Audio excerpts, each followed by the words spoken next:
오늘은 우리가 창세기 19장 계속 보겠습니다. 창세기 19장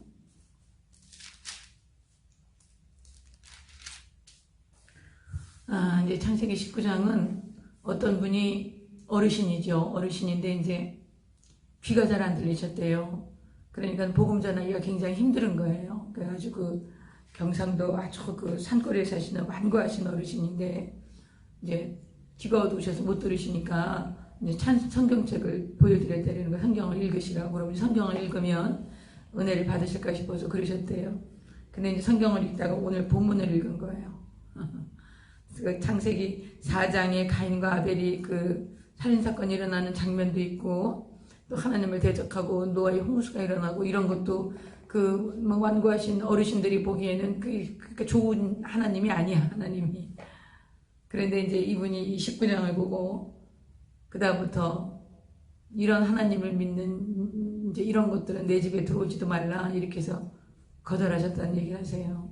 여러분, 성경은 좋은 이야기만 있는 책이 아닙니다.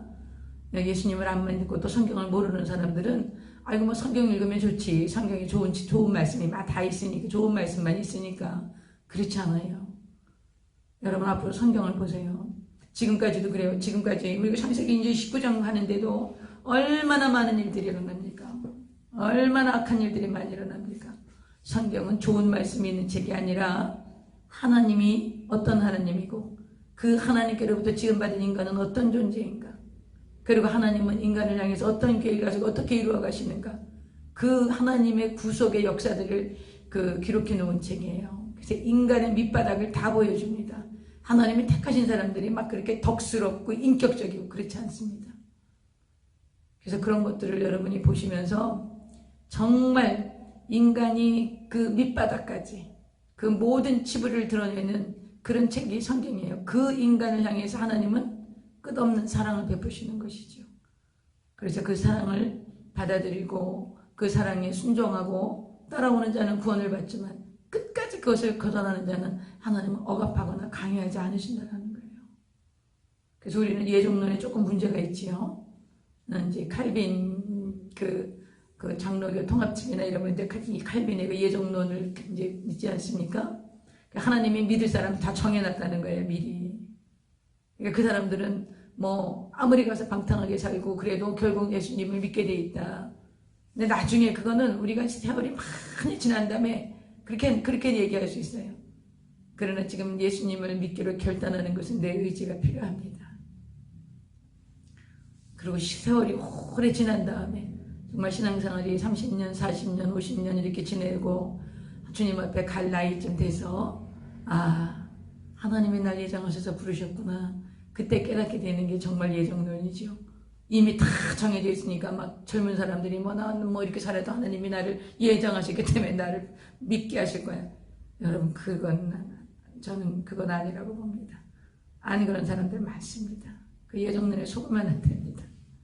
그래서 성경은 그 인간의 바닥을 볼 수 있는, 인간의 죄성과 하나님을 떠난 인간이 어디까지 타락할 수 있는가, 그것을 보여주는 책이 성경입니다. 그리고 그 인간을 향하신 하나님의 끝없는 사랑, 그것을 보여주시고 우리 주 예수 그리스도를 오게 하신 그것이 바로 성경이지요. 자, 이제 19장 보겠습니다. 저녁 때에 이제 그날 낮에 그 두 천사와 예수님이셨던 것 같아요. 하나님께서 세 사람의 형상으로 오셔서 아브라함을 찾아오셨고, 아브라함이 융숭하게 대접을 하고 사라가 내년 이맘때에 아기가 있을 것이다 얘기하시고, 그리고 이제 내가 이제 소돔과 고모라를 멸하러 갈 거다, 그 아브라함에게 얘기하시죠. 그래서 이제 아브라함이 다 여쭤봅니다. 50명이면 어떠셨을 건데요, 45명, 40명, 30명, 20명, 10명 이렇게 이제 하나님께 정말 그 소돔성을 심판을 유예시키고 그 심판을 면하게 하시려고 아브라함이 굉장히 애를 쓰지만 10명의 의인이 없었습니다. 그래서 이제 아브라함의 기도를 들으시고 하나님이 롯을 구출해내시는 장면, 또 구출한 롯은 정말 지체를 합니다. 그 소돔성을 떠나 있는 것이 그렇게 그 롯에게 그게 쉬운 일이 아니었던 것 같아요. 막 지체를 해서 천사들이 손을 잡아서 끌어냅니다. 우리가 이 죄악의 도성에, 이 죄에 물든, 이 죄가 가득한 이 세상에, 우리가 이 죄 세상 버리고, 이 죄악된 세상을 버리는 게 그렇게, 지체를 하고 그렇습니다. 우리의 모습이죠. 이제 떠나오다가 그 롯의 아내는 결국 그 두고 온 소돔성에 있는 그 자기가 그동안에 그 누리고 있었던 그런 모든 것들, 그거 어떻게 됐나 궁금해갖고 뒤돌아봐요. 여러분, 하나님이 하시는 일을 보면 안 돼요. 못 보게 하세요. 아담 잠재우고 하나님이 하와를 취하시죠. 하나님이 그거 보게 하셨나요? 아담이 보게 하셨나요? 아니에요. 아담이 잠들게 하신 다음에 하셨어요. 지금도요, 뒤돌아보지 말라는 거예요. 하나님이 심판하시는 거 너희들 보지 마라. 하나님 행하시는 일 보려고 하지 말아라. 근데 그거 뒤돌아보다가 소돔 고모라 그 롯의 아내가 소금 기둥이 되고요. 또 이 딸들은 어떻게 합니까? 소알성에 들어와서 그 아버지를 겁탈하죠. 최초로 딸들에게 성폭행을 당한 아버지. 그래서 모압과 암몬 족속이 나게 되는데, 이 모압과 암몬 족속은 끝까지 이스라엘을 괴롭힙니다. 끝까지. 근데 이제 모압 여인 중에 그 예수님의 계보에 나오는 여인이 하나 있죠? 누구죠? 룻이에요. 룻기에 나오는 룻. 그 여인이 이제 모압 여인이죠. 이런 얘기들을 이제 어떻게 해서 그 모압과 암몬 족속이 생겨나게 되었나, 그 얘기가 이제 19장에 나옵니다. 제가 읽으면서 우리 함께 읽어나가겠습니다. 19장 1절.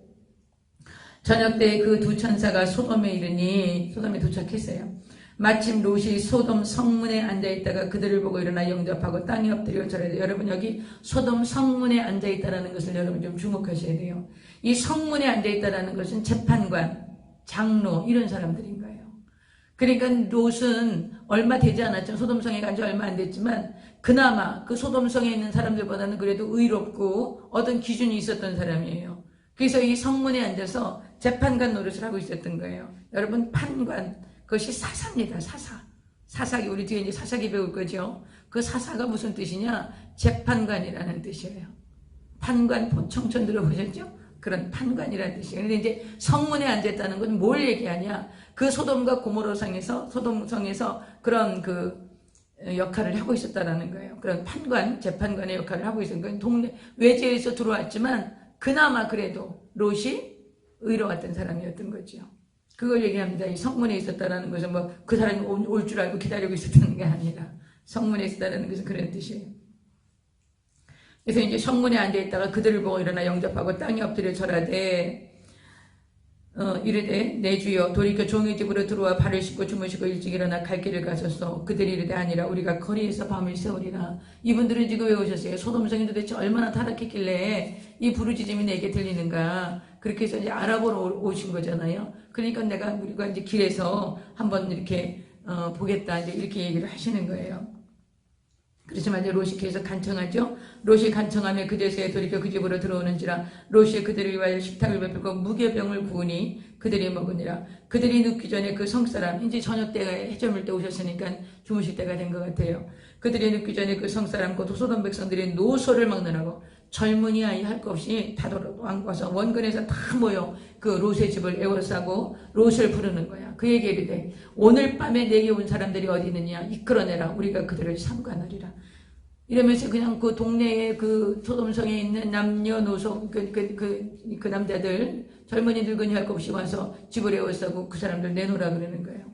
이 사람이 이제 이끌어내라고 우리가 그들을 상관하리. 이 상관하리라는 말이 무슨 말인가 하면요, 굉장히 우리나라 이제 한글 성경이 아주 점잖게 이렇게 번역해 놓으신 거예요. 이게 상관하리라, 이 말이 강간하리라 그 말이에요. 그래서 이 동성애를 우리가 소돔이라 그럽니다. 영어로 소돔성이 이렇게 타락했던 거예요. 하나님이 심판하셨어요. 여러분, 동성애를 왜 우리가 반대하고 동성애를 왜 하나님이 미워하시고 돌로 쳐서 죽이라고 하십니까? 왜 그렇죠? 분명한 개념을 갖고 계셔야 돼요. 하나님의 뜻은 남자와 여자를 창조하시고요, 이들이 연합하여 둘이 하나가 되고요, 생육하고 번성하여 땅이 충만하라고 하시는 게 하나님의 뜻이에요. 이것이 최초의 창조의 목적이고 창조의 섭리고 창조의 원리입니다. 그런데 이 창조 원리, 창조의 섭리, 창조의 목적을 하나님의 최초의 그런 창조 목적을 거스리는 사탄의 가장 탁월한 그 방법이 뭐였냐면 자녀를 낳지 못하게 하는 거예요. 생산하지 못하게 하는 거예요. 그래서 생육하고 번성하고 땅에 충만하지 못하게 하는 거예요. 하나님의 백성들이 이 땅에 충만해서 하나님의 나라가 이 땅에 막 그 하나님의 백성들을 차고 넘치며 하나님을 예배하고 그 경건한 주의 백성들이 온 세상에 충만하기를 하나님이 축복하셨거든요. 그거를 방해하는 거죠. 그걸 못하게 하는 거죠. 하나님의 나라를 공격할 수 있는 거, 하나님의 나라가 이 땅에 세워지는 걸 방해할 수 있는 아주 그 최첨단의 전략, 그게 뭐겠어요? 하나님을 향해서는 대적 못하죠. 그러니까 누구를? 자기가 볼모 잡은, 죄로 말미암아서 자기의 볼모가 된 인간들을 향해서 더 이상 자녀를 출산하지 못하게 하는 거예요. 그게 뭐겠어요? 동성애인 거죠. 그래서 이 고대부터 이 동성애가 시작됩니다. 지금 문제가 아니고, 그리고 과거에 우리 어릴 때만 해도 동성애자는 얼마나 부끄럽게 생각했습니까? 정말 누구한테 드러내지도 못했습니다. 지금 어떻습니까? 축제를 합니다. 축제를. 그리고 그것을 국가에서 허락해 줍니다.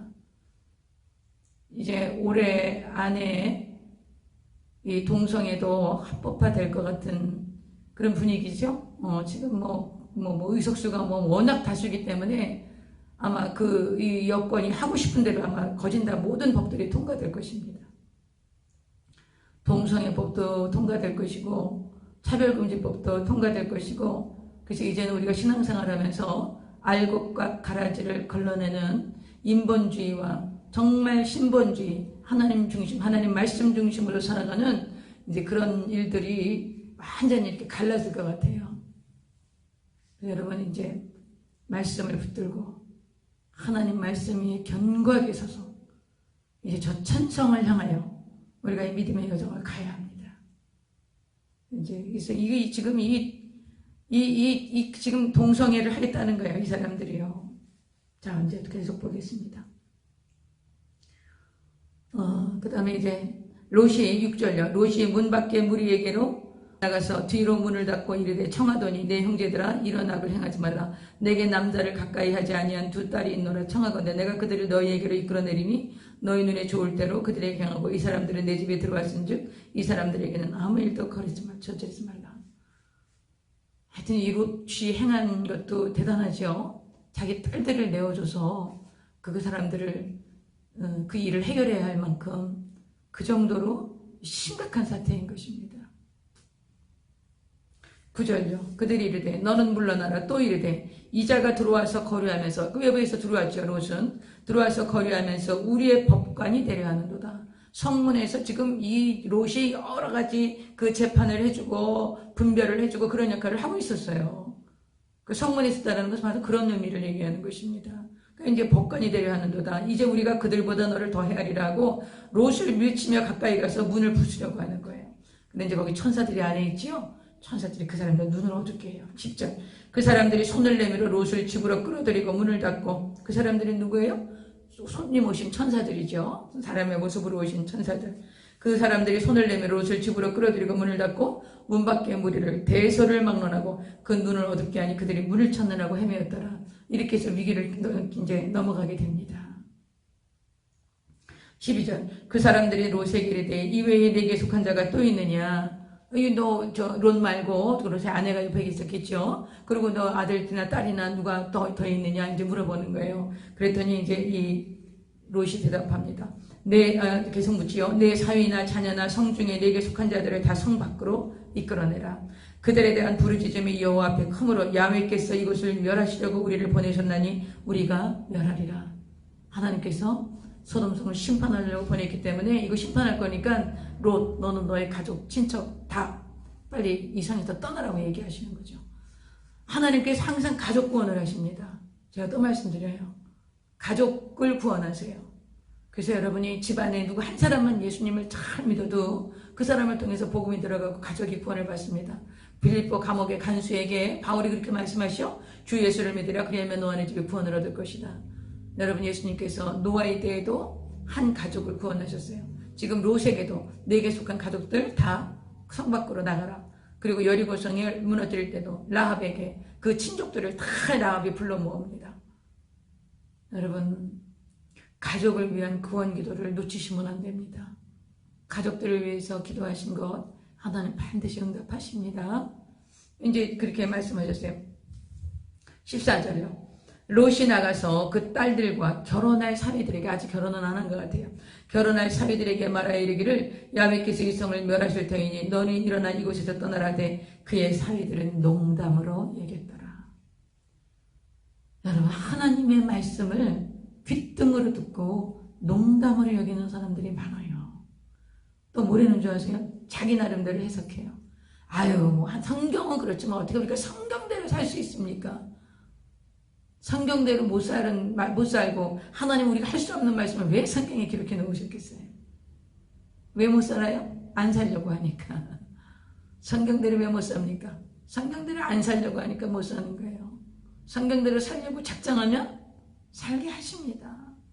살게 하세요. 하나님은 우리를 너무나 잘 아시고요. 우리가 못할 것을 하게 하라고 하시지 않아요. 그런 분이 아니세요.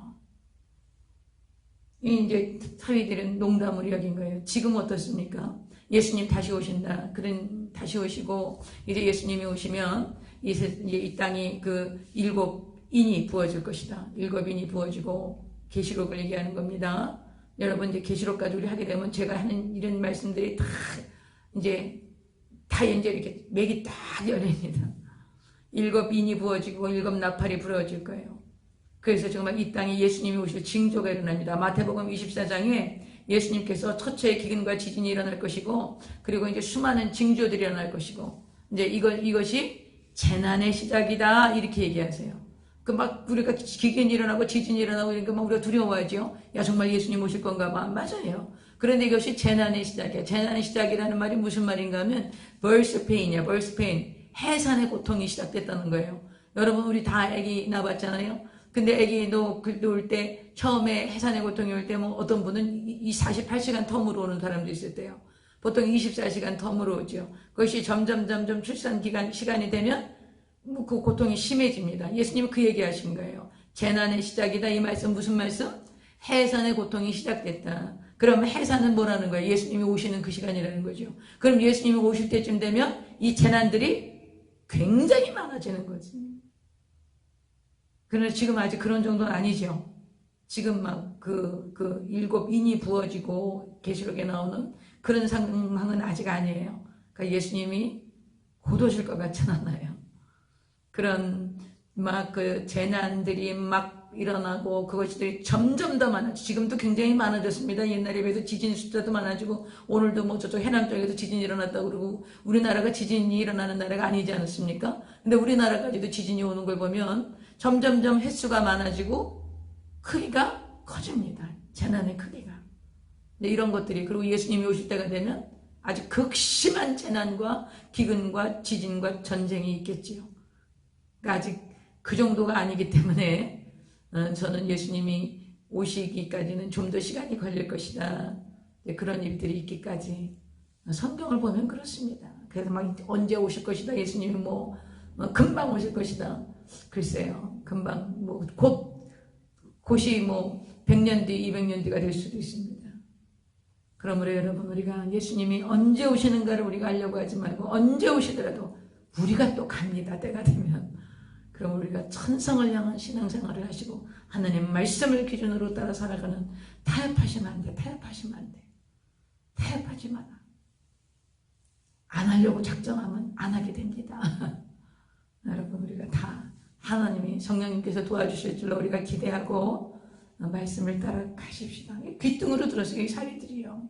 여러분, 정말 하나님 말씀 농담으로 여기시면 안 돼요. 그리고 막 이 말씀을 막 지적으로 분석해, 지적으로 해석해. 그렇게 하시면 안 돼요. 그래서 요즘 그 자유주의 신학자들이 하는 게 있어요. 전부 성경에 있는 기적들이나 이런 건 다 신화래, 신화.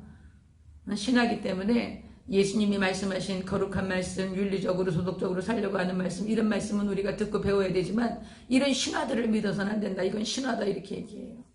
여러분, 그것을 믿으시면 안 됩니다. 하나님은 어제나 오늘 영원토록 동일하십니다. 어저께 아브라함에게 나타나셔서 나는 전능한 하나님이라, 너는 내 앞에서 완전하라 이렇게 말씀하셨어요.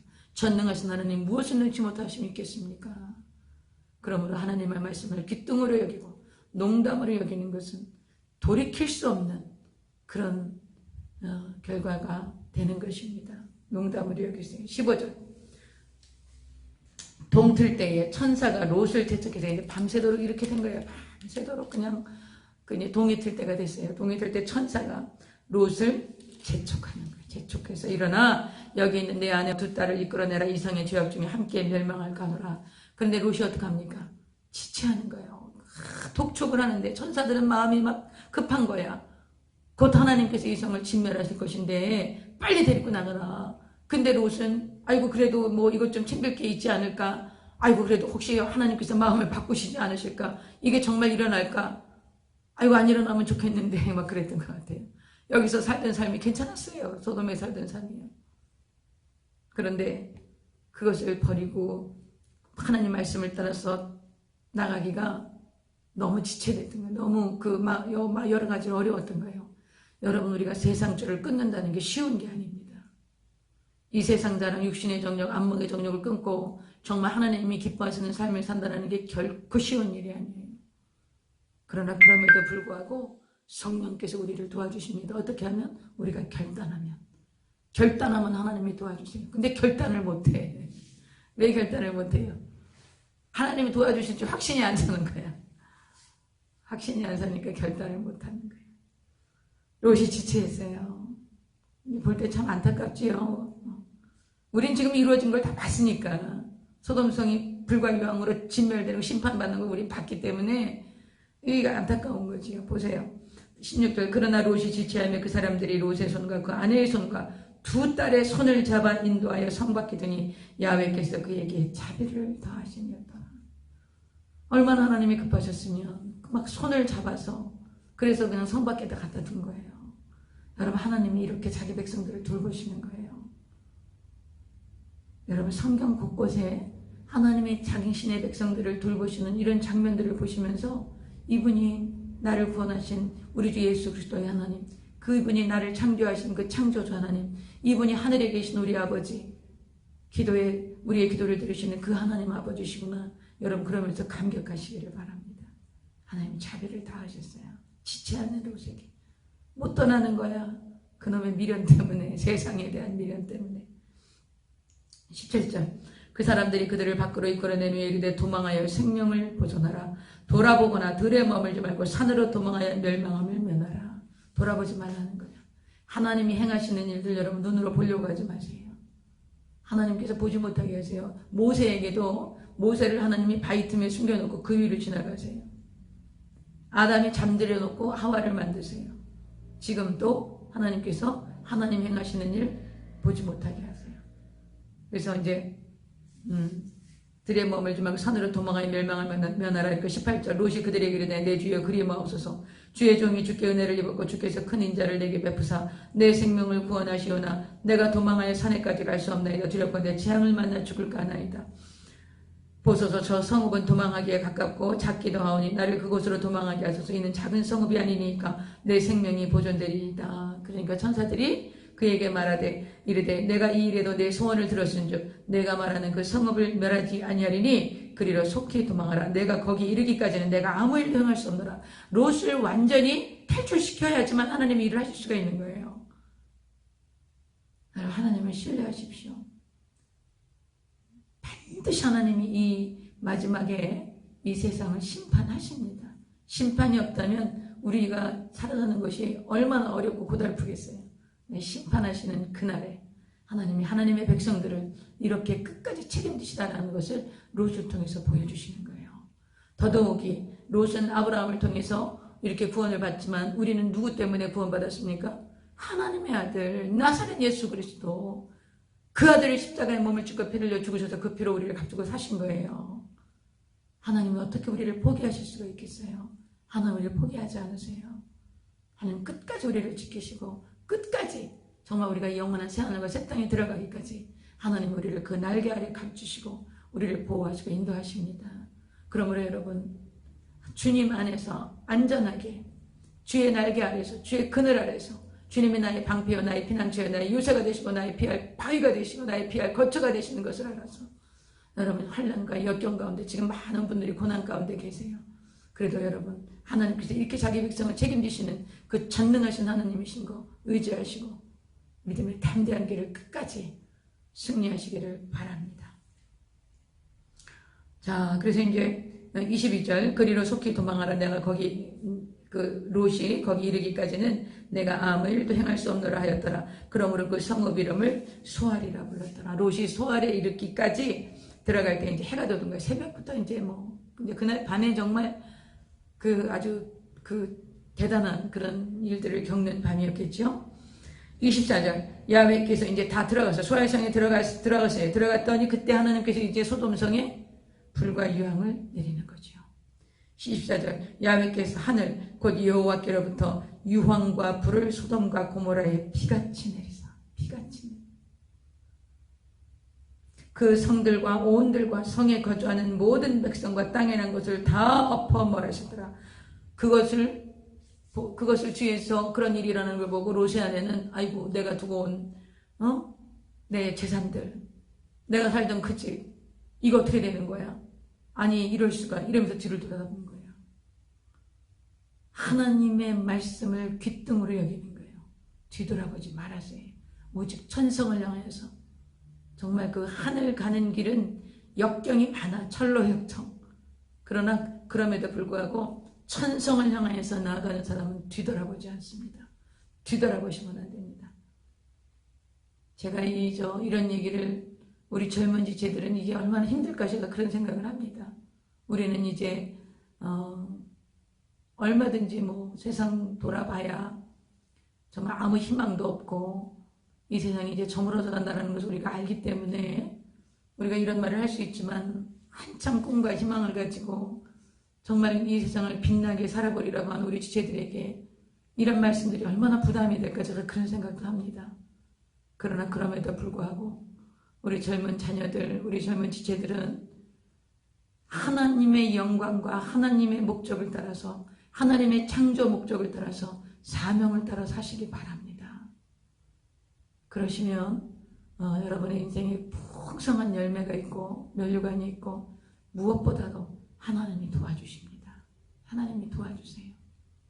하나님의 말씀대로 순종하고 가려고 하면 고난과 역경이 있지만 반드시 하나님이 도와주십니다. 그 고난과 역경을 능히 이겨내고 그 고난과 역경이 훈장이 돼. 견장에 붙이는 훈장이 돼. 그래서 많은 사람들을 살리는 그런 아주 놀라운 빛나는 훈장이 됩니다. 그러므로 여러분 하나님의 말씀에 순종해서 가시기 바랍니다.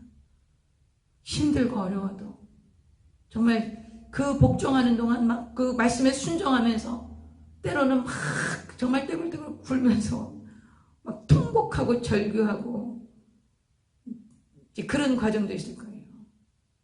왜냐하면 이 세상에 살아가면서 지금 이 세상을 살아야 하는데 하나님 말씀대로 순종하려면 이렇게 부딪히고 이렇게 어려움이 있습니다. 이러면서 하나님께 절규하고 부르짖고 막 기도하면서 나아갈 때 그때마다 하나님이 함께 하시고 하나님의 손길이 어떤가 그 기적을 보여주세요. 하나님의 능력이 어떤가 그걸 보여주신다고요. 우리 사랑하는 우리 아들, 딸들 또 우리 젊은 지체들 담대하세요. 괜찮아요. 하나님 말씀대로 살면 이것도 손해고 저것도 손해고 세상 사람들은 알지 못하게 비난받고 조롱받고 막 그럴 것 같아서 걱정되고 주눅 들고 내가 그리스도인이라는 거 부끄럽고 그러지 않으셔도 돼요. 여러분이 그리스도인인 거 나는 하나님의 창조 목적을 따라 살아간다. 하나님이 나를 창조해서 여기에 보내신 목적이 하나님은 목적이 있어서 나를 여기에 두셨고 이 땅에 보내신 거야. 나는 그 목적을 이루는 자야. 그래서 나 가장 하나님이 예비하신 나는 그런 성공적인 삶을 살 거야 라고 여러분이 결정을 하고 정말 믿음으로 순종하며 따라가면요 여러분이 겪는 고난과 이런 것들이요 나중에 말도 못하는 그런 면류관이 돼서 여러분을 높이실 것이고요 그리고 훌륭한 그 훈장들이 되어져서 큰 성급으로 여러분에게 나타나고 결국은 하나님이 여러분을 높이세요. 세상 따라가면요 완전히 더 조롱받습니다. 예수 믿는다 그러면서 저 형편없는 거 예수쟁이들이 저렇게 가짜야 위선자야 자기뿐만 아니라 하나님의 이름도 거룩히 여김을 받지 못하게 하시는 거예요. 예수님이 가르쳐주신 기도의 제일 처음에 뭐였어요? 하늘에 계신 우리 아버지요 아버지의 이름이 거룩히 여김을 받으시옵소서 이렇게 하셨죠. 아버지 이름이 어떻게 거룩하게 여김을 받으십니까? 나 때문에 거룩하게 여김을 받으십니까? 내가 잘해야지. 저 집에 우리가 어느 집에 가서 잘하면 아이고 저 누이 집 아들인가 저렇게 훌륭한가. 그 아버지가 참 아주 자녀를 잘 키우고 자녀들 교육을 잘 시켰구만. 이렇게 얘기하죠. 그 아버지 이름이 영광을 받으시죠. 근데 그냥 나가서 형편없이 해. 그럼 아이고 저 누이 집 자손이야. 자식을 어떻게 저렇게 키웠어. 이렇게 얘기하죠. 그러면 누구 이름이 거룩히 여김을 못 받아요? 아버지 이름이 거룩히 여김을 못 받죠? 예수님이 가르쳐주신 기도가 그걸 얘기하시는 거예요. 아버지 이름이 거룩히 여김을 받으시면 그게 뭐예요? 내가 나가서 잘 살아야 돼. 아버지의 말씀대로 순종하면서 주의 말씀을 지키면서 잘 살아가면 그때 아버지께서 영광을 받으시는 거예요. 그렇게 하도록 예수님이 기도하고 우리 가르쳐 주신 거예요. 그래서 여러분 우리 지금 젊은 지체들이 살기 힘들고 말씀대로 순종하며 가기 힘들고 그거 너무 잘 알아요. 제가요. 너무 잘 알아요. 그래서 여기 이제 이렇게 이제 나이가 있어서 여기서 성경을 가르치면서 이렇게 말만 하는 것이 말만 하는 거 아니냐 여러분 그렇게 생각할 수도 있어요. 그럼 한번 해보세요. 한번 하나님 말씀대로 순종해 보세요. 고난이 올 거예요. 어려움이 올 거예요. 비난도 오고 조롱도 올 거예요. 그래도 끝까지 말씀을 붙들고 순종하며 한번 가보세요. 그 끝이 어떤가. 하나님 반드시 높이십니다. 하나님 전능하신 하나님이세요. 반드시 높이시고 반드시 오른팔에 권능으로 붙잡아 주시고 그 사람을 통해서 이 역사를 이끌어 가실 거예요. 그런 사람은 지금 찾고 계신 거예요. 오늘 말씀을 듣는 이 중에 있는 지체들이 바로 그 사람인 것입니다. 진실입니다. 이것이. 보겠습니다. 그래서 불과 이왕으로 이제 비같이 내려서요. 로시아내는 뒤를 돌아봤지요. 27절 아브라함이 그 아침에 일찍 일어나 여호와 앞에 서 있던 것을 이르러 소돔과 고모라와 그 온 지역을 향하여 눈을 들어 연기가 온기가 많이 연기같이 치솟음을 보았더라. 여러분 하나님이 심판하시면 완벽하게 하시죠. 하나님의 심판은 완벽합니다. 29절 하나님이 그 지역의 성을 멸하실 때 곧 롯이 거주하는 성을 엎으실 때에 하나님이 아브라함을 생각하사 롯을 그 엎으시는 중에서 내보내셨더라. 누구를 생각하사? 아브라함을 생각하사. 아브라함이 계속 롯을 위해서 기도했죠. 소돔성을 멸하지 말라고 기도해 주셨죠. 그래서 하나님께서 이 소돔성의 이 엎으시는 중에 아브라함을 생각했다고 지금 말씀하고 있는 거예요. 여러분 이 인류 역사의 이 마지막에 여러 가지 처처의 기근과 재앙과 재난이 막 이렇게 나타나고 막 경제적인 쓰나미가 오고 문제가 생기고 어려움이 많이 올 거예요. 여러분 이제 차별금지법 같은 것이 이제 통과가 되면 정말 우리는 이제 그 다른 종교와 차별되는 말은 못합니다. 그런데 기독교는 이건 다른 종교와 차별이 돼 있어요. 구별이 돼 있어요.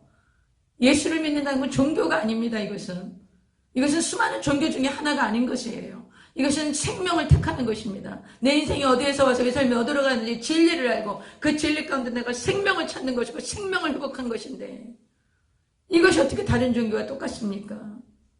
그렇기 때문에 이걸 차별했다고 해서 우리는 차별금지법에 걸리는 것입니다. 각오하셔야 됩니다. 이제 정말 각오하셔야 됩니다.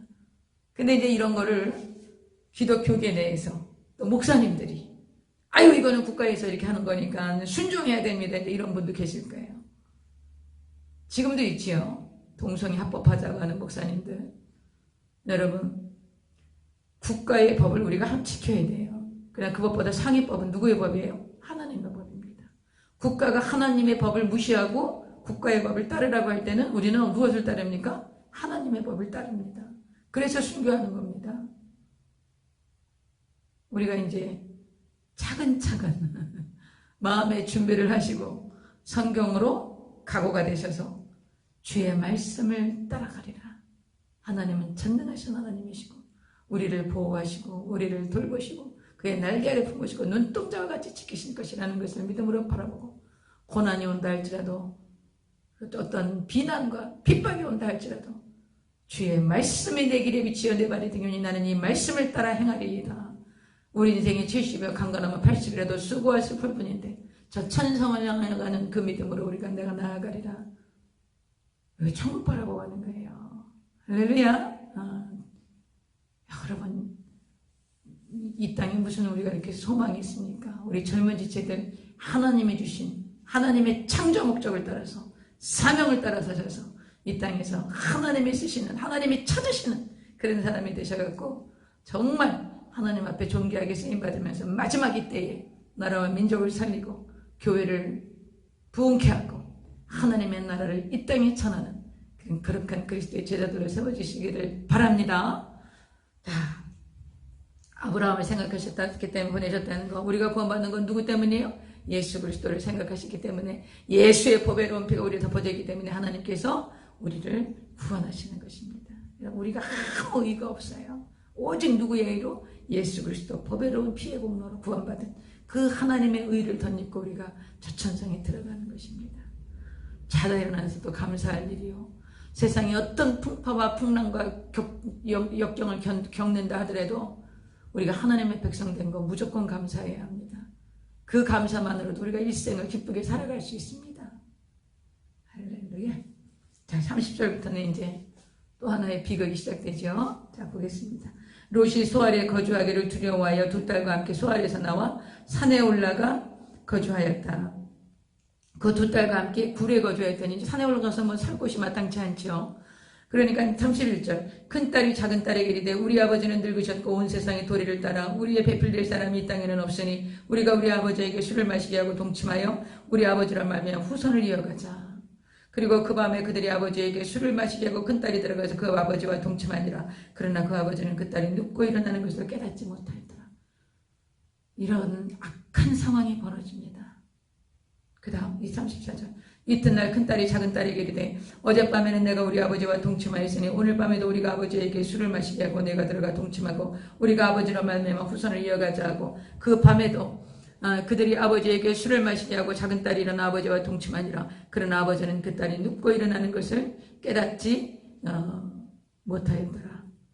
이 딸들이 왜 그랬냐면요, 그 당시 이 중근동 시대, 그 당시 시대에는 여자들이 아기를 못 낳는 것은 하나님의 저주라고 생각했어요. 신의 저주라고 생각했던 거지요. 그러니까 어떤 대가를 치르더라도 아이를 낳아야 된다는 것이 그 당시에 그 세계관 같은 거였어요. 그 당시의 가치였어요. 어떤 방법으로도 아이를 낳아야 한다. 아이를 낳지 못하는 건 신의 저주다. 근데 이제 아버지하고 밖에 없으니까 아버지를 그렇게 성폭행을 해서 자녀를 낳는 그런 일들이 벌어지게 된 것입니다.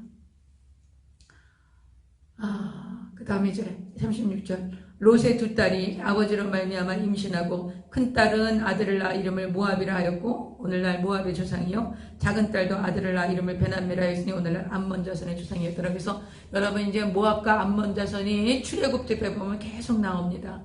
이것이 지나고 약 이제 450년이 지나서 거의 500년 가까이 지나서 출애굽기가 시작되지요. 그때 이제 모압과 암몬 족속이 지금의 요르단 땅, 요르단 아시죠? 지금 요르단 중동에 그 요르단 땅에 모압과 암몬 족속이 살고 있습니다. 근데 모세가 이스라엘 백성들을 출애굽해서 그 모압과 암몬 족속이 있는 땅을 통과해서 가나안 땅으로 들어가기를 원해요. 근데 모압과 암몬 족속이 못 지나가게 합니다. 이제 그래서 그리고 계속 이 이스라엘을 괴롭히는 민족으로 남게 되는 것이 바로 모압과 암몬 족속입니다. 근데 이제 모압 사람 중에서 아까 제가 말씀드린 예수님의 족보에 올라오는 한 여인이 있는 것이 바로 룻이에요. 룻기에 나오는 이게 모압 여인입니다. 그래서 하나님께서는 출애굽기 19장에 세 개가 다 내게 속하였다 이렇게 말씀하셨거든요. 그 세 개가 속한 이 모압 족속도 하나님이 사랑하시고 한 족속을 만드셨고, 그 모압 여인 중에서 예수님의 계보에 오르는 그 룻이라는 여인을 통해서 예수님이 오실 그 족보를 이어가게 하시는 것입니다. 그 다음에 이제 20장 보겠습니다. 아브라함이 거기서 이제 네게부 땅으로 옮겨가, 여기서 이제 그 부끄러운 얘기가 또 한 번 나와요. 옮겨가 가데스와 술 사이 그랄에 그랄이란 땅은 블레셋 사람들이 있던 땅입니다. 블레셋 사람들이 있던 그랄에 거주하는데 거기에 이제 그 블레셋 왕 아비멜렉에게 또 이 누이라고 그러면서 보내요. 근데 이제 그 당시에 이제 이 블레셋 사람들이 강하니까 자기는 개인이고 그러기 때문에 이제 위기를 느끼는 거죠. 또 근데 지금 이제 이게 99세가 지난 얘기거든요. 그러면 이 20장이 99세 때에 있었던 일이면 이런 그 롯이 이런 뭐 소돔과 고모라를 멸하고 또 그 이후에 바로 이런 일이 있었고 나서 이 일이 있고 나서 임신을 한 건지, 아니면 임신 중에 이 일이 일어났는지, 아니면 이것은 이전에 99세에 하나님께서 나타나시기 이전에 있었던 일인데 이것을 편집할 때 여기다 20장에 갖다 놨는지, 그런 여러 가지 학자들의 학설이 있습니다. 왜냐하면 여기 지금 99세에 이어지는 걸로 보면 99세에 지금 살아가요. 혹시 임신했을지도 몰라요. 근데 임신한 여인을 그 왕에게, 그 그랄 왕에게 시집을 보낸다? 이거 아브라함이 있을 수가 없는 일이죠. 어쨌든 내년 이맘때에 내 몸에서 아들이 나을 것이다, 그렇게 얘기하셨기 때문에 이 당시에 지금 사라는 임신을 해야 100세에 낳는 거예요. 근데 지금 우리 이제 성경 그대로 우리가 믿는 것입니다. 특별히 어떤 학설을 지지하는 것이 아니라 우리 그냥 성경 그대로 기록해 주신 대로 우리가 알기를 원하기 때문에 이제 20장에 이 일이 다 끝났어요. 하나님 천사가 하나님 예수 그리스도 이제 그 육신을 입고 오신 그 성육신하신 예수님이시라고 우리는 이제 믿는 거예요. 그 천사들과 이제 그 세 분이 오셔서 사라에게 얘기하시고 그 대접을 받으시고 이제 롯의 이 소돔성을 멸하시고, 그리고 나서 이 아브라함이 그랄 땅으로 간 거야. 우리 이제 그렇게 보겠습니다. 성경 그대로 순서대로 보는 것입니다. 순서대로 보지 않는 것도 있다는 걸 여러분이 알고 계시라는 거예요. 그럼 우리는 성경 순서대로 보겠습니다. 그래서 이제 그랄에 거류했는데 2절요. 그의 아내 사라를 자기 누이라 했으므로 그랄 왕 아비멜렉이 사람을 보내어 사라를 데려간 거예요. 왜 그랬을까요?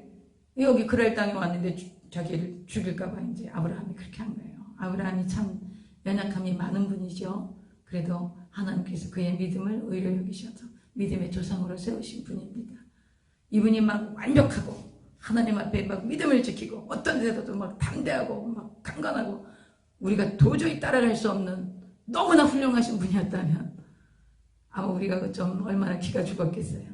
근데 하나님은 그런 분을 세우신 것이 아니라 자주 넘어지고 인간적이고 연약하고 그 자기의 유익을 위해서 아내도 시집 보내는 그런 연약함을 가진 아브라함을 믿음의 조상으로 세워주시고 하나님이 그를 붙들고 계시고 그를 통하여서 아버지의 그 하나님의 구속사역을 이루어가시는 그 하나님의 그런 그 사랑과 그 선하심과 오래 참으시고 그 인자하심과 그리고 아브라함을 빚어가시는 그것을 우리에게 보여주시면서 우리 자신도 그렇게 수없이 넘어지고 연약하고 깨어지고 하나님을 반역하고 그럼에도 불구하고 우리를 계속 빚어가시고 포이에마라는 말이 그런 말이에요. 우리가 선한 일을 위하여 지음을 받았다라는 거예요. 우리를 계속 그렇게 빚어가시는 거예요. 얼마나 감사합니까? 아브라함이 이렇게 연약하신 분이었다는 게 얼마나 감사합니까? 보세요. 이제 3절 보세요. 그 밤에 하나님이 아비멜렉에게 현몽하시고 그게 하나님께서 이제 누구에게 나타나요? 아비멜렉에게 나타나요. 우리가 일반적으로 얘기하면 누구에게 나타나야 돼요? 아브라함에게 나타나서 아브라함을 혼내셔야 되잖아요. 하나님 그렇게 안 하셨어요. 보세요. 그 밤에 하나님이 3절 하나님이 아비멜렉에게 현몽하시고 그에게 이르시되 내가 데려간 이 여인으로 말미암아 내가 죽을 거다. 죽이신다는 거야. 그는 남편이 있는 여자임이라. 얼마나 두려웠겠어요. 하나님이 죽이신다는데 누구 편 들으세요? 아브라함 편 들으세요. 누가 잘못했어요? 아브라함이 잘못했어요. 하나님 굉장히 불공평하시죠. 하나님이 자기 자식, 자기 자녀, 자기 백성 연약하여 넘어지는 걸 하나님 불쌍히 여기시고 붙드시는 거예요. 보세요. 5절 하니까 이제 아비멜렉이 너무 놀란 거죠. 너무 두려운 거죠. 그가 나에게 있는 내 누이라고 하지 아니하였나이까 그 여인도 그는 내 오라비라 하였사오니 나는 온전한 마음과 깨끗한 손으로 이렇게 하였나이다. 그러니까 하나님이 그래 내가 그거 한다.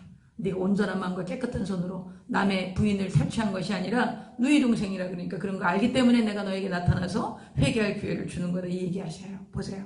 요 6절 하나님의 꿈에 또 그에게 이르시되 내가 온전한 마음으로 이렇게 한 줄을 나도 알았으므로 너를 막아 내게 범죄하지 아니하게 하였나니 여인에게 가까이 하지 못하게 함이 이 때문이니라. 이제 그 사람의 아내를 돌려보내라. 그는 선지자라. 그가 너를 위하여 기도하리니 내가 살려니와 내가 돌려보내지 아니하면 너와 내게 속한 자가 다 반드시 죽을 줄 알지니라.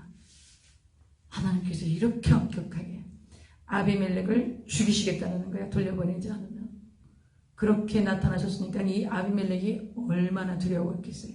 여러분, 아브라함이 하나님을 두려워했어요? 아비멜렉이 하나님을 두려워했어요? 아비멜렉이 하나님을 두려워했어요. 이게 또 성경의 아이러니입니다. 이 이방인, 하나님이 택한 아브라함이 하나님을 두려워한 게 아니라 이 이방인이었던 블레셋 족속 아비멜렉이 하나님을 두려워하는 거예요. 보세요. 8절요. 아비멜렉이 그날 아침에 일찍 일어나, 다 죽인다고, 다 죽여버린다고 그러시는데 얼마나 두려웠겠어요. 그날 아침에 일찍 일어나서 그냥 꿈이 깨자마자 일어난 거지. 꿈에서 그냥 너무 막 식은땀을 흘리고 아마 일어났을 거예요. 일찍 일어나 모든 종들을 불러 그 모든 일을 말하여 들려주니 그들이 심히 두려워했더라. 다 죽이신다 그랬습니까? 얼마나 두려웠겠어요. 9절. 아비멜렉이 아브라함을 불러서 그에게 이르되 네가 어찌하여 우리에게 이렇게 하느냐? 내가 무슨 죄를 내게 범하였기에 내가 나와 내 나라가 큰 죄에 빠질 뻔하게 하였느냐? 내가 합당하지 아니한 일을 내게 행하였도다 하고 아비멜렉이 또 아브라함에게 이르되 내가 무슨 뜻으로 이렇게 하였느냐? 왜 네 와이프를 누이 동생이라고 속여서 하마터면 우리가 하나님께 다 죽임을 당할 뻔하게 하냐? 그 얘기를 하시는 거죠. 이렇게 하느냐. 11절. 아브라함이 이르되 이곳에서는 하나님을 두려워함이 없으니 내 아내로 말미암아 사람들이 나를 죽일까 생각하였으며 또 그는 정말로 나의 이복 누이로서 내 아내가 되었습니다. 아브라함이 여기서 누구를 두려워합니까? 이 세상 지금 이 그랄 사람들이 하나님을 두려워하지 않는다 그러는데 지금 아비멜렉은 누굴 두려워해요? 하나님을 두려워해요. 아브라함은요 하나님을 두려워하지 않아요. 아비멜렉도 하나님을 두려워하고 있는 거예요. 13절. 하나님이 나를 내 아버지의 집을 떠나 두루 다니게 하실 때에 내가 아내에게 말하기를 이후로 우리의 가는 곳마다 그대는 나를 그대의 오라비라 하라. 이것이 그대가 내게 베풀 은혜라 하였으나 실제로 자기 배다른 누이 동생이잖아요. 엄마가 다른 거야. 엄마가 다른 그 실제 누이 동생이니까 이제부터 오빠라고 하시오. 이게 말이 되는 거지요. 그러나 이것이 진실은 아니죠. 사실은 맞아. 사실은 내 누이 동생이고 오빠인 거 맞는데 사실은 맞는데 진실은 아닌 거예요. 진실은 뭐예요? 사라가 아브라함의 아내라는 거예요. 근데 그 진실을 은폐하고 사실만 드러내서 자기가 이제 살고자 했던 것이죠. 근데 이제 하나님께서 아비멜렉에게 워낙 강력하게 나타나셨기 때문에 아비멜렉이 아주 굉장히 두려워합니다. 저 14절 보겠습니다. 아비멜렉이 양과 소와 종들을 이끌어 아브라함에게 주고 그의 아내 사라도 그에게 돌려보내고 아브라함에게 이르되 내 땅이 내 앞에 있으니 내가 보기에 좋은 데로 거주하라. 그래서 이제 떠나지 않아요. 그랄 땅을 그렇게 하고 나서 떠나오는 게 아니라 그 그랄 땅에 거하게 됩니다. 그래서 여러분 우리가 그런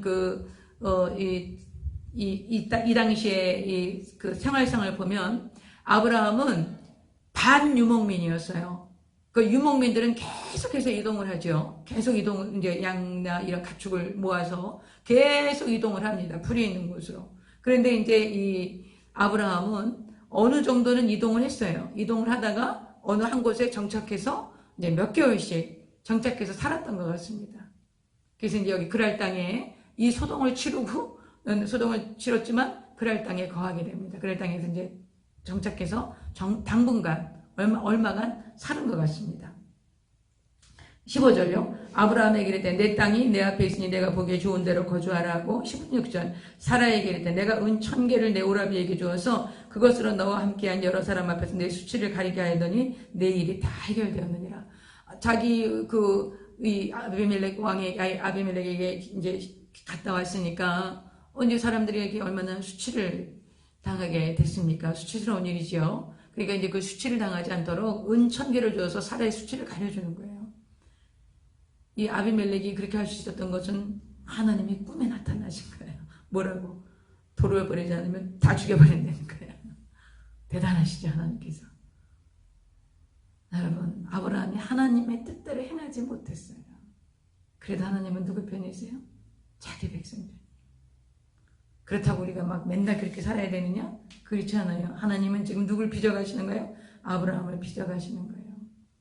아브라함이 모든 것을 포기하고 75세에 갈대아우를 떠나 하란을 떠나서 가나안 땅으로 들어오고 거기서부터 하나님을 신뢰하기 시작하는데 계속 넘어져요. 가뭄되니까 애굽으로 가고 거기서 또 자기 아내를 애굽 왕에게 또 시집 보내고 그러나 하나님께서 애굽 왕을 또 그 태를 다 닫아버리셔놓고 다시 돌아오게 하시고 또 롯을 떠나보내게 하시고 거기서 하나님이 롯을 떠나보내고 다시 하나님께서 내가 네 자녀가 하늘의 묵별같이 많아질 거라고 얘기하시고 근데 거기서 또 넘어지죠. 그렇게 부별하지 않았겠다고 하나님 말씀하셨음에도 불구하고 금방 가가지고 또 이스마엘을 낳고 하나님께서 그냥 13년 동안 침묵하시는 거예요.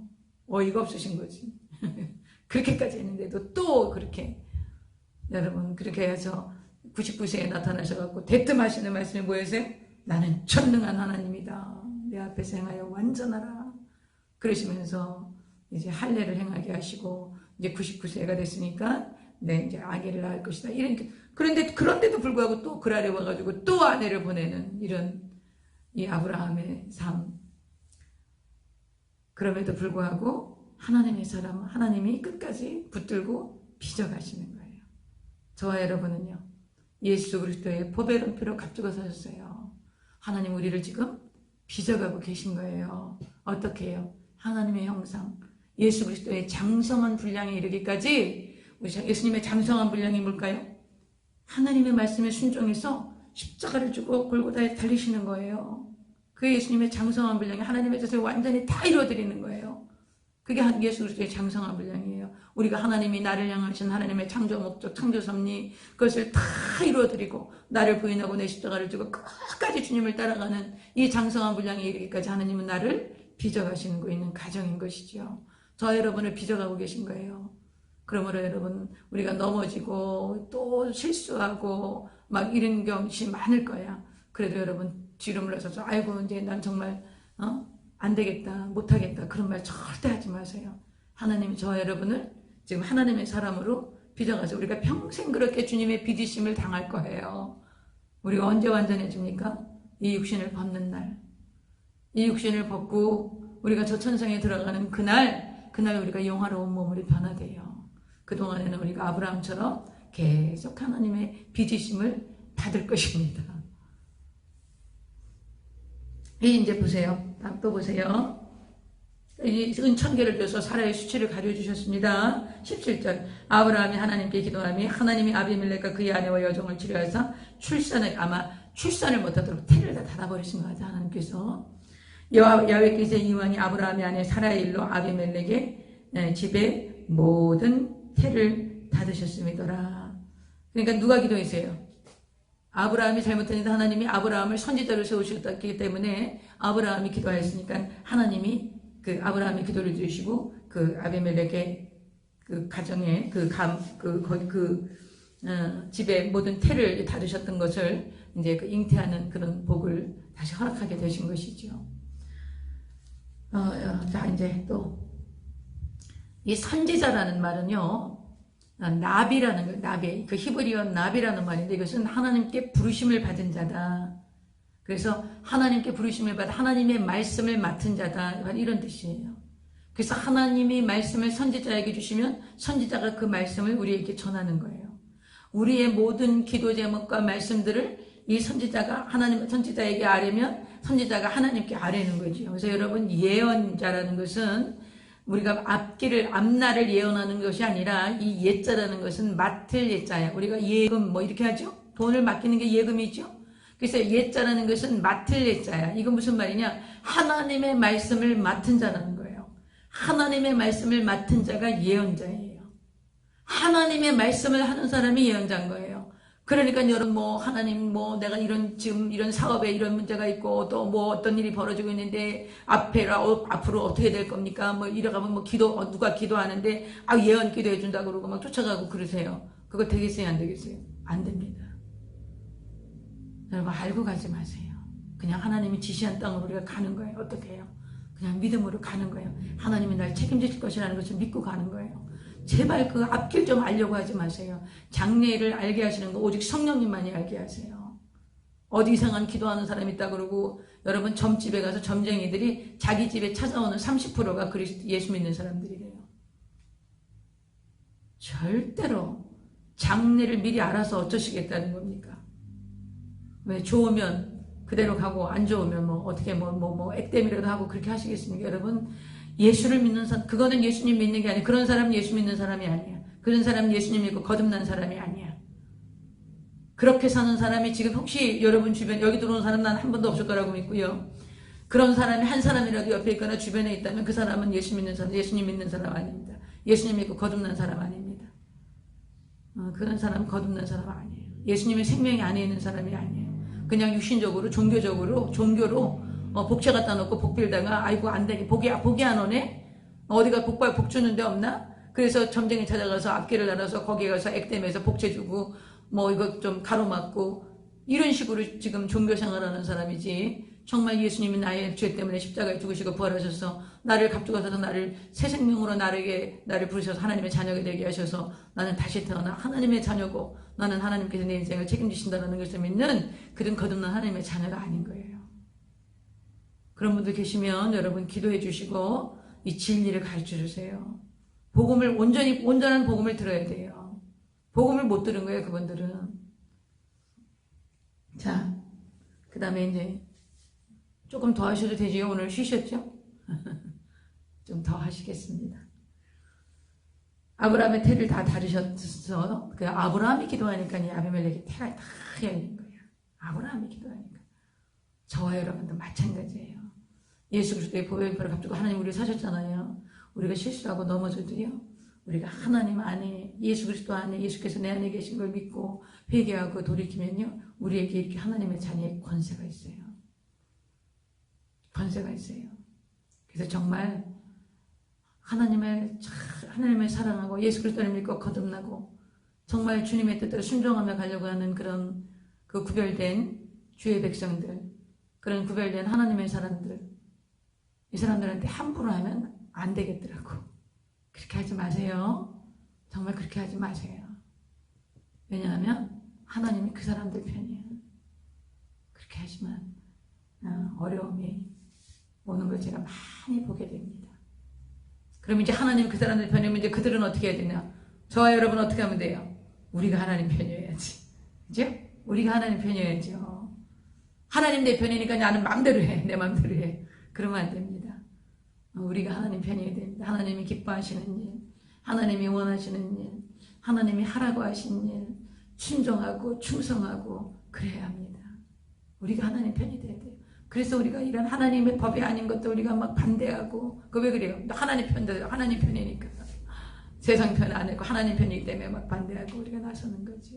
우리가 하나님 편이 되셔야 합니다. 이 말은 누가 했어요? 링컨이 하신 말씀이에요. 남북전쟁 때 어떤 그 장군이 와서 하나님이 우리 편입니다. 이렇게 얘기했어요. 그랬더니 링컨 대통령이 그랬대요. 하나님 우리 편인 거 맞습니다. 그런데 남측군의 하나님도 되십니다. 남북이 이제 전쟁했으니까. 문제는 우리가 하나님 편인가. 근데 링컨이 하나님 편이었죠. 왜요? 하나님 인간을 노예로 삼는 거 기뻐하지 않으세요. 그건 있을 수가 없는 일이에요. 하나님의 형상은 어떻게 노예로 삼습니까? 그건 하나님을 노예로 삼았다라는 거예요. 그래서 노예 해방, 그 남북전쟁 하나님 기뻐하시고 굉장히 어려움도 많았지만 링컨 대통령을 통해서 노예를 해방하게 하신 거죠. 21장까지만 하겠습니다. 21장까지만 21장까지 하십시다. 야훼께서 말씀하신 대로 사라를 돌보셨고 또 야훼께서 말씀하신 대로 사라에게 행하셨고 사라가 임신하고 하나님이 말씀하신 시기가 되어 노년의 아브라함에게 아들을 낳으니라. 어떻게 해요? 거기 여러분 말씀하신 대로 돌보시고 말씀하신 대로 행하시고 말씀하신 시기가 돼서 말씀이 이루어진 거예요. 신앙은 기다립니다. 뭘요? 하나님 말씀하신 거 이루어질 거라는 걸 기다리는 거예요. 할렐루야. 여러분 잊지 마세요. 우리가 성경을 왜 배웁니까? 성경을 왜 읽습니까? 이런 걸 깨닫고 내 신앙에 적용해서 정말 끝까지 기다리고 하나님의 말씀이 이루어질 것을 믿음으로 바라보는 거예요. 그 다음 3장 아브라함이 그에게 태어난 아들 곧 사라가 자기에게 낳은 아들을 이름하여 이삭이라 하였고 그 아들 이삭이 난 지 8일 만에 그가 하나님이 명령하신 대로 할례를 행하였더라. 아브라함이 그의 아들 이삭이 그에게 태어날 때에 몇 살이요? 100세. 자 6절 사라가 이르되 하나님이 나를 웃게 하시니 듣는 자가 다 나와 함께 웃으리로다. 얼마나 좋았겠어요. 사라가 자기는 몸이 다 끝났는 줄 알았는데 여러분 그 그랄왕 아비멜렉에게 시집갈 때 사라가 몇 살이었어요? 99세였지요? 우리 99세로 보는 거예요. 그럼 99세에 시집을 갔어요. 그 다른 왕이, 그럼 여러분 한번 생각해봐요. 그 그랄 왕, 그 아비멜렉이, 아니 99세 먹은 할머니가 어디가 예뻤을까요? 아브라함은 또 자기 아내가 아무리 예뻐도 그렇지, 그 90세잖아. 사라가 90세. 89세잖아. 89세 된 그 할머니를 그렇게 이뻤겠어요? 그런데 그 유대인의 랍비들의 그 전승에 의하면요. 그 랍비들이 쓰는 전승의 그 책을 보면 사라가 89세인데 회춘했답니다. 회춘을 해서 막 다시 그 생산할 수 있는 그런 아주 막 그렇게 아름답게 그 사람들이 사라가 회춘을 해서 그 아비멜렉 왕이 볼 때 아주 젊은 여인으로 보일 만큼 그렇게 사라가 아름답게 회춘을 했다는 거예요. 이거는 유대인들의 랍비들이 써놓은 책에 나오는 거기 성경이 안 나와. 근데 하여튼 유대인들은 지금 이 아브라함이 자기네들의 북부잖아요. 그러니까는 그 사라를 이제 여기 이렇게 그랄 왕에게 보내고 이제 이런 거에 대해서 89세에 90세에 어떻게 그렇게 아름다워서 결혼할 수 있냐, 시집을 갈 수 있냐, 다른 왕에게. 근데 이런 얘기가 있으니까 그 랍비들이 또 그렇게 써놓은 것들이 있더라고요. 회춘을 했대요, 사라가. 근데 하여튼 이렇게 그렇게 하고 나서 100세에 아들을 낳고 사라는 90세에 이삭을 낳습니다. 얼마나 좋았겠습니까? 그러니까 사라가 입이 다물어지지 않는 거예요. 너무 좋아서. 이삭이 무슨 뜻이에요? 웃음이라는 뜻이야, 웃음. 웃음. 6절 사라가 이르되 하나님이 나를 웃게 하시니 듣는 자가 다 나와 함께 웃으리로다. 또 이르되 사라가 자식들을 젖먹이겠다고 누가 아브라함에게 말하였으리요마는 아브라함의 노경에 내가 아들을 낳았도다. 기쁨을 이기지 못하는 거죠, 사라가. 자, 이제 8절 이제 아이가 자라는 거죠. 보통 젖을 떼는 것이 유대인들은 젖을 떼는 거 보통 3년 이상 먹입니다. 36개월 정도. 우리나라 나이로 치면 한 4살, 5살까지 그 젖을 먹이게 됩니다. 여러분, 그 아기들이 젖을 먹어서 그 어머니의 젖꼭지를 계속 자극하게 되면 임신 호르몬이 다시 나오지 않습니다. 그러니까 생리가 다시 시작되지 않는 거예요. 그 젖을 먹을 만큼. 그만큼 자연적인 터울이 생기는 거죠. 그래서 모유를 먹이면 그만큼 자연스럽게 터울이 생깁니다. 그런데 이제 요즘 모유를 거의 안 먹이기 때문에 이제 연년생으로 많이 낳게 되고 이제 이런 일이 생기지만 모유를 먹여서 계속 그 어머니의 젖꼭지가 자극을 받으면 이제 이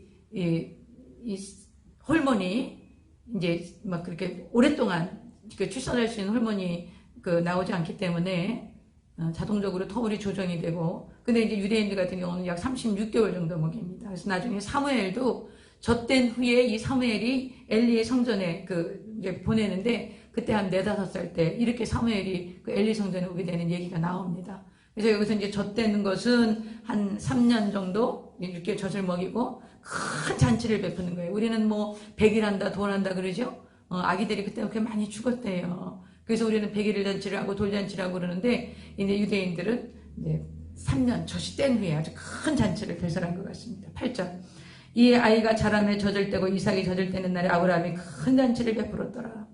사라가 먼저 아브라함의 아들 애굽 여인 하갈의 아들이 이삭을 놀리는지라. 이때 이스마엘이 몇 살쯤 됐을까요? 14살쯤 됐겠죠. 그래서 청소년인 거예요. 이건 아기를 낳는데 지금 젖을 떼서 한 3살 정도 4살 정도 됐다 그러면 이스마엘은 한 17살 정도 되는 그런 아주 청소년이 된 아주 거진 청년 초기의 그런 모습이었을 거예요.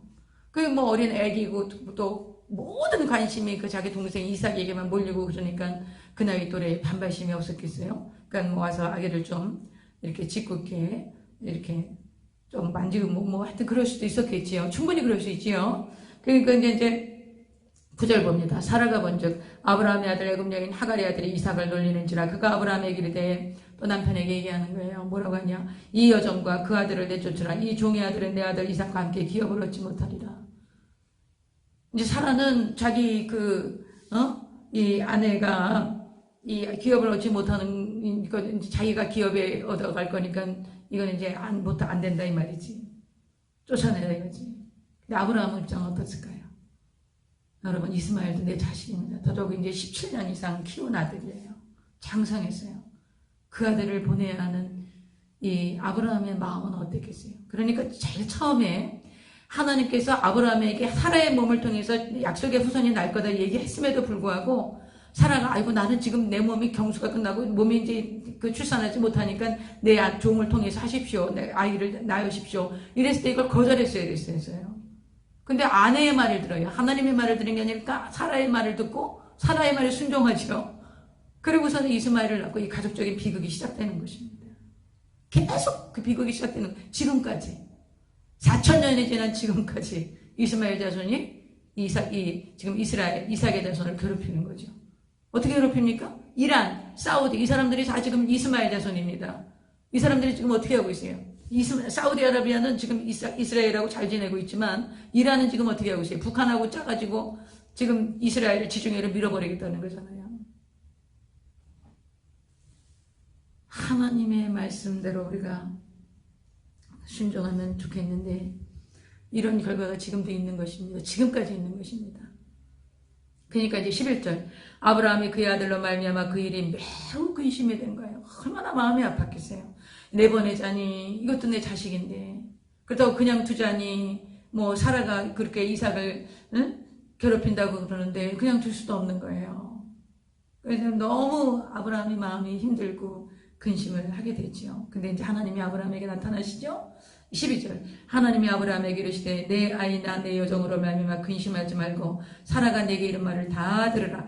이삭에게서 나는 자라야 내 씨라 부를 것이다. 내가 말하지 않았냐. 하나님 그렇게 얘기했습니다. 아브라함이 너무 근심하니까 하나님께서 나타나셔서 여러분 하나님이 얼마나 아브라함을 좋아하셨는지 몰라요. 우리 이제 22장에 이삭을 바치는 장면이 나오거든요. 하나님 왜 이삭을 바치라고 하셨는지 아세요? 그 모리아 산이 어딘지 아세요? 골고다예요. 지금 현재 지명이. 하나님이 이제 2000년 뒤에 나도 내 아들 예수를 십자가에 못 박을 거야. 그때 내 마음을 알아주겠니? 나의 벗 아브라함아. 그래서 그 아들 이삭을 바치게 하시는 거예요. 하나님의 마음을 알아줄 하나님이 친구가 필요하셨어요. 그 친구를 누구 삼으신 거예요? 아브라함을 삼으신 거예요. 근데 아브라함이 그런 믿음이 있나? 그 어디 한번 그 아들 한번 그 모리아산에 이삭을 드려봐 제물로. 나는 내 아들 예수를 이 땅에 육신을 입고 보내서 제물로 골고다에 못 박을 거야. 그때 내 마음을 누가 알아줄까요? 그때 그 하나님 마음을 누가 알 수 있을까요? 아브라함, 넌 알 수 있겠지. 그래서 아브라함을 친구라고 하시는 거예요. 여러분, 하나님의 마음이, 하나님이 우리를 향하신 그 사랑이 절절히 성경에 넘쳐 흘러납니다. 여기 이제 보세요. 그러나 그 이스마엘도 아브라함의 씨인데 그 광야에다가 그냥 쫓아내가지고 광야에서 뭐 뱀에게 물려 죽거나 흉악한 짐승들에게 찢기거나 이러면 안 되지 않습니까? 얼마나 아브라함 마음이 아프시겠습니까? 하나님은 아브라함을 아프게 하시기를 원하지 않으세요. 그러니까 아브라함에게 그 아들도 큰 자손을 이루게 될 거야. 그러니까 내보내거라 이렇게 말씀하시는 거예요. 13절 그러나 여정의 아들도 내 신이 내가 그러한 한 민족을 이루게 하리라 하신지라. 아브라함이 이제 하나님이 말씀 그렇게 하셨으니까 아브라함이 이제 그 이제 마음에 정리를 하고 하갈에게 이제 짐을 싸서 그 아들을 보냅니다. 그 아들을 보내는 아브라함의 마음이 어떨지 상상이 되세요? 사라가 보내라고 하긴 하지만 하나님의 말씀은 하시지만 17년 동안 내 앞에서 자라온 이 아들을 17년 17살이 됐는지 뭐 하여튼 젖될 쯤 됐으니까 그거 보낼 때 그 아브라함의 마음이 어땠을까? 그리고 하나님은 그 아브라함을 친구로 삼으시고 계신 거예요. 14절 아브라함이 아침에 일찍 일어나 떡과 물 한 가죽 부대를 가져다가 하갈의 어깨에 메워주고 그 아이를 데리고 가게 하니 하갈이 나가서 부엘세바 광야에서 방황하더니 기가 막힌 거죠. 이 하갈이 그 아들을 데리고 장성한 아들을 데리고 나와서 광야를 헤맬 때 얼마나 하늘이 무너지고 땅이 꺼지는 것 같았겠어요.